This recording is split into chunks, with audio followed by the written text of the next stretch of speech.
ഇന്ന് ചോറ് കൊണ്ട് പ്രിപ്പയർ ചെയ്യാൻ പറ്റുന്ന ഒരു ഈസി ഹൽവയുടെ റെസിപ്പിയാണ്. ഇത് വളരെ സിമ്പിളാണ്. കുറച്ച് ഇൻഗ്രീഡിയൻസ് മാത്രം മതി. ഇതിന് വേണ്ടിയിട്ട് ഒരു 4 അച്ച് ശർക്കര കുറച്ച് വെള്ളം ചേർത്ത് ഉരുക്കിയെടുക്കണം.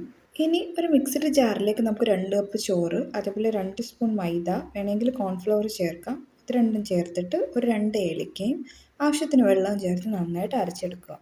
ഇനി ഈ അരച്ചെടുത്ത മിക്സ് ഒരു പാനിലേക്ക് ചേർക്കാം. അതേപോലെ തന്നെ നമ്മൾ ഉരുക്കിയെടുത്ത ശർക്കരയും ഇതിലേക്ക് ചേർത്ത് കൊടുക്കുക.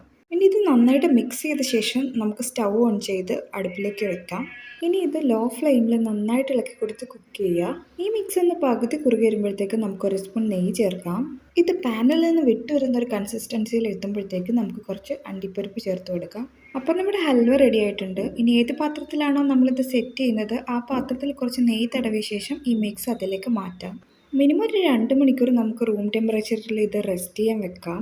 അങ്ങനെ നമ്മുടെ ഹൽവ സെറ്റ് ആയിട്ടുണ്ട് കേട്ടോ. ഇനി മറ്റൊരു പ്ലേറ്റിലേക്ക് മാറ്റി നമുക്ക് കട്ട് ചെയ്ത് സെർവ് ചെയ്യാവേ. അതേപോലെ ഈ ഹൽവയ്ക്ക് എനിക്ക് കിട്ടിയ ഫീഡ്ബാക്കും ഞാനിതിൽ ആഡ് ചെയ്യുന്നുണ്ട് കേട്ടോ. മധുരം കുറച്ചുകൂടി എന്നൊരു സംശയമുണ്ട്, ബാക്കിയെല്ലാം ഓക്കെയാണ്.